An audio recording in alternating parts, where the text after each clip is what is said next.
Hello students, welcome in Shriram education centre class 11th chemistry और chapter आपका first है some basic concept of chemistry. तो topic two है आपका express the following in scientific notations. Express following, देखो 1 marks का question यहाँ से मिल जाता है और इसका कैलकुलेशन में यूज़ होता है। सबसे बड़ी बात, express following in scientific notation, in scientific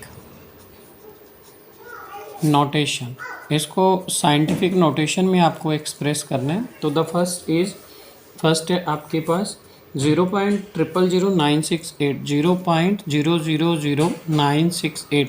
देखो साइंटिफिक नोटेशन में जाने के लिए जब आप इधर लेफ़्ट से राइट साइड जाएंगे तो एक्सपोनेंट नेगेटिव आएगा, और जब आप राइट से लेफ़्ट आते हैं तो एक्सपोनेंट हमारा पॉजिटिव हो जाता है। अच्छा, यहाँ से जा रही है डेसिमल को साइंटिफिक नोटेशंस में decimal will be shift with digit one के पास लेकर जाते हैं। तो देखो 1 2 3 4, उसको लिखेंगे हम 9.68। डेसिमल ने कितना जंप किया, 1 2 3 4 ना, तो 9.68 10⁻⁻⁴ हो जाएगा इसका साइंटिफिक नोटेशन। सेकंड चेक करते हैं। दूसरा सेकंड है आपके पास 157,428। सपोज 157,428 एक एग्जाम्पल लिखा मैंने। अब देखो जैसे आप 50 लिखते हैं तो 50 का मीन्स होता है 50.0 ना, तो इसका मतलब है इतना 0.0। इस डेसिमल को फर्स्ट डिजिट के पास लेके जाना होता है। तो 1 2 3 4 5, तो मैंने बोला जब आप राइट से लेफ्ट की साइड जाएंगे तो एक्सपोनेंट पॉजिटिव आएगा। तो 1 2 3 4 5, तो 1.5742 10⁻⁵ हो जाएगा। तो ये इसका साइंटिफिक नोटेशन हो जाएगा। ठीक है, सेकंड एग्जांपल मैंने मेंशन किया। थर्ड मेंशन करते हैं। जैसे आपके पास है कितना, थर्ड मैंने मेंशन किया 6893 इंटू 10⁻⁻⁵ ऐसा। अच्छा, तो ये हो जाएगा। देखो यहाँ पे डेसिमल है नहीं यहाँ पे, तो एंड में कंसीडर करते हैं, एंड में माना जाता है। तो 1 2 3 डिजिट के इधर लेकर जाएंगे। 6.893 मल्टीप्लाई, जब इधर से इधर जा रहे हैं तो प्लस करते हैं। कितना जंप किया, 3, तो 10⁻⁵ प्लस 3, तो ये कितना आ जाएगा 6.893 इंटू 10⁻⁻²। क्लियर हो गया। अच्छा, यही एक्सपोनेंट अगर आपका पॉजिटिव होता, take a screenshot of it. इन एग्जांपल का स्क्रीनशॉट ले लीजिए। ठीक है, 4 है आपके पास, जैसे मेंशन किया मैंने। इसी को पॉजिटिव एक्सपोनेंट के साथ देखते हैं, इंटू 10⁻⁵ ना। अच्छा, डेसिमल लेके जाना 1 2 3 यहाँ पे, तो 6.893 मल्टीप्लाई 10⁻⁵ है। तो अब आपका 1 2 और 3, तो यहाँ पे मैंने +3 कर दिया, तो कितना हो जाएगा 6.893 10⁻⁵ और 3 8 10⁻⁸ हो गया। क्लियर हो गया। तो इसका साइंटिफिक नोटेशन ये हो गया। फटाफट से इसको हम यहाँ पे नोट कर लेते हैं, फिर चलते हैं नेक्स्ट पॉइंट पर।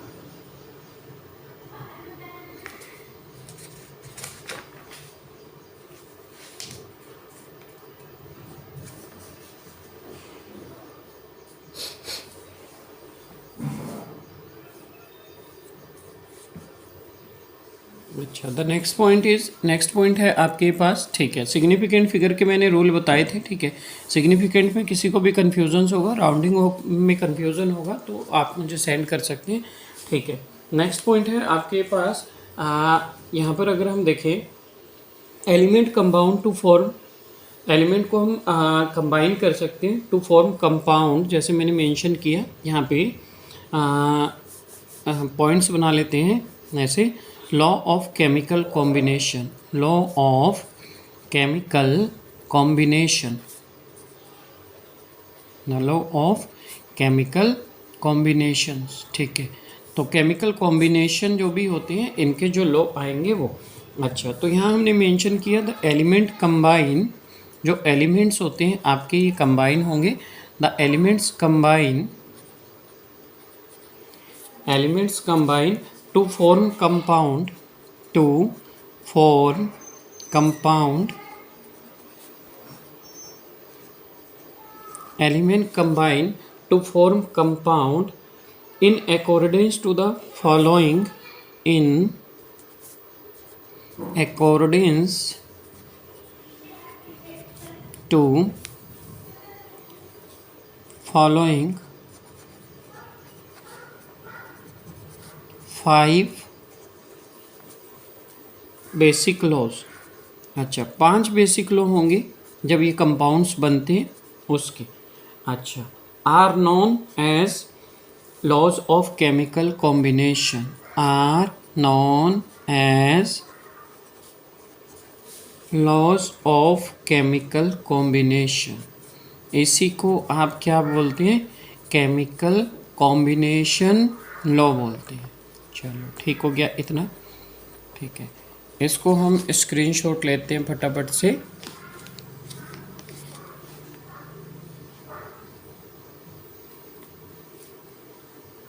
ठीक है, इतना आया। The first is law of conservation of mass. First क्या आएगा? The law of conservation of मास।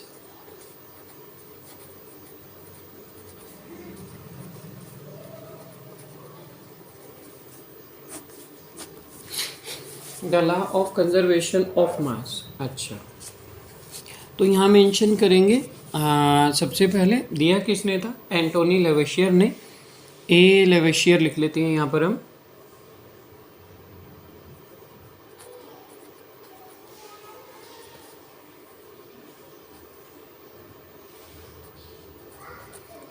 ठीक है, 1789 में इन्होंने दिया था। चलो, ईयर भी कभी एमसीक्यूज में पूछ लिया जाता है तो यहाँ पे हम मेंशन कर देते हैं। ठीक है, इतना मेंशन कर लिया। Law of conservation of mass Antoine Lavoisier ने दिया था 1789 में। अच्छा, ठीक है, this was the phase first. ठीक है, नेक्स्ट। ठीक है, इस लॉ के अकॉर्डिंग था क्या? देखो, law of conservation of mass, जो law of conservation of mass ये आपको बताएगा। ठीक है, the law of conservation of mass, this law was put by Antoine Lavoisier. सबसे पहले एंटोनी लेवेशियर ने इसको पुट किया था। अकॉर्डिंग टू दिस लॉ, इस लॉ के अकॉर्डिंग टू दिस लॉ, इस लॉ के according to this law, the matter can neither be created nor be destroy. The matter can neither be created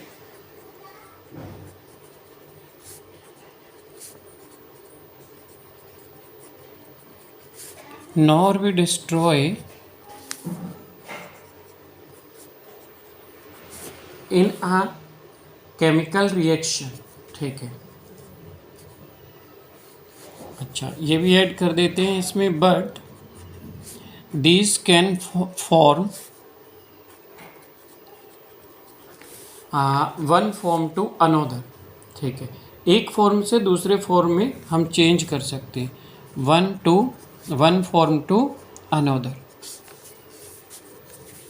ठीक है, डिस्ट्रॉय नहीं कर सकते हम इसको, लेकिन एक फॉर्म से दूसरी फॉर्म में चेंज कर सकते हैं। ठीक है, और यहाँ मेंशन कर लेते हैं इसमें, this law also known as, इसी लॉ को, this law is also known as indestructibility।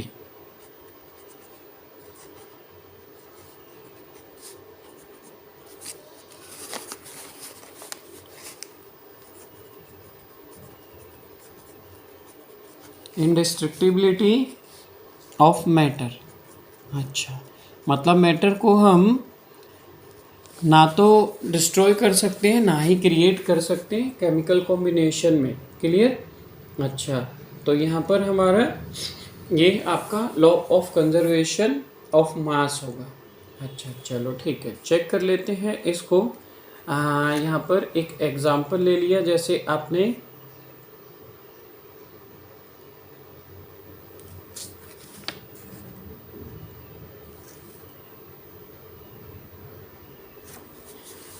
कोई सा भी मास ले सकते हैं हम। जैसे आपने कोई एक एग्जांपल ले लिया, कोई सा भी एग्जांपल ऐड कर लेते हैं यहाँ पर। इसका एक एग्जांपल ले लिया आपने, जैसे कोई रिएक्शन है आपका H2 + O2 is equal to 2H2O। तो यहाँ पर ये आपके पास हाइड्रोजन 2 और ऑक्सीजन कितने, हाइड्रोजन 4 हो रही है, तो यहाँ पे भी 2 से इंटू कर दिया, ऑक्सीजन 2 है, ठीक है। इसका जब लेफ्ट साइड का मास निकालेंगे, राइट साइड का मास निकालेंगे, तो बोथ शुड बी इक्वल, दोनों इक्वल होंगे। उसको हम अलग से ना तो डिस्ट्रॉय कर सकते हैं ना ही क्रिएट कर सकते हैं। तो लॉ ऑफ कंजर्वेशन ऑफ मास आपका ये बताएगा। अच्छा ठीक है। सेकंड, दूसरा आता है आपके पास the law of definite proportions, the law of definite proportions.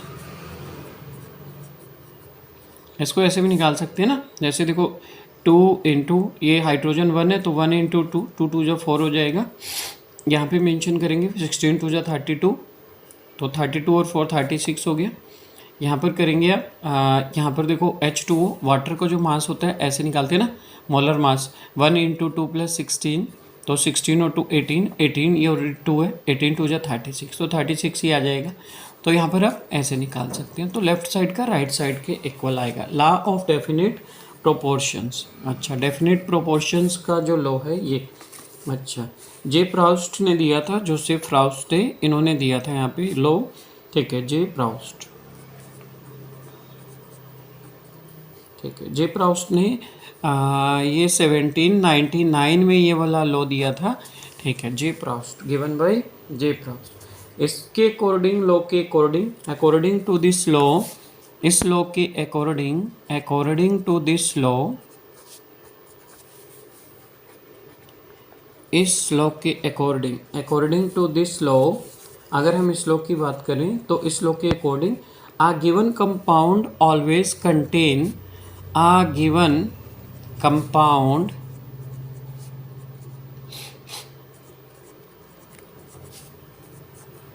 always contain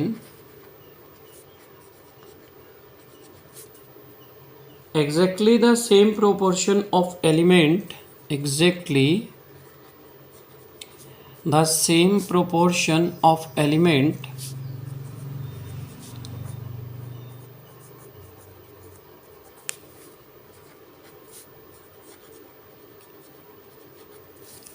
exactly the same proportions of element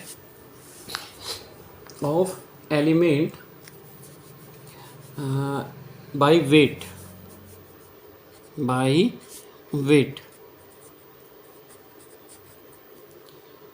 It is sometimes also referred as, it is also sometimes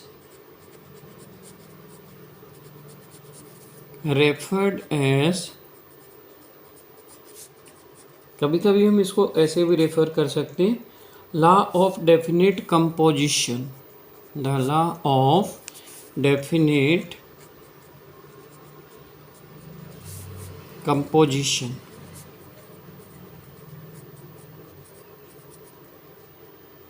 अच्छा, अगर देखें एक एलिमेंट्स है तो जैसे आपका हम मेंशन करेंगे pure water obtain from any source, pure water आपने किसी भी सोर्स से ऑब्टेन किया, चाहे वो वेल का हो या रिवर का हो, ठीक है, कुएं का हो या रिवर का हो, और ये और एनी कंट्री, किसी भी कंट्री में हो, इंडिया हो, रशिया हो, अमेरिका हो, सब में will be always made up of only hydrogen and oxygen. Hydrogen और ऑक्सीजन मतलब H2O से मिलकर ही बना होगा, तो हाइड्रोजन 2 होंगे, इसमें ऑक्सीजन होगा 1, तो यहाँ पर H2O ही इसका कंपोजिशन होगा, चाहे वेल का हो, चाहे रिवर का हो, किसी भी कंट्री का हो, इसका एक फिक्स कंपोजिशन होता है। तो according to this law, to given compound always contain exactly the same proportions of element by weight. It is also sometimes referred as law of definite composition. हम मतलब ऐसे नहीं कह सकते, we cannot say कि आप दूसरी कंट्री में गए तो वहाँ पे H3O हो जाएगा, it is H2O, तो it will be same as H2O in every place of universe.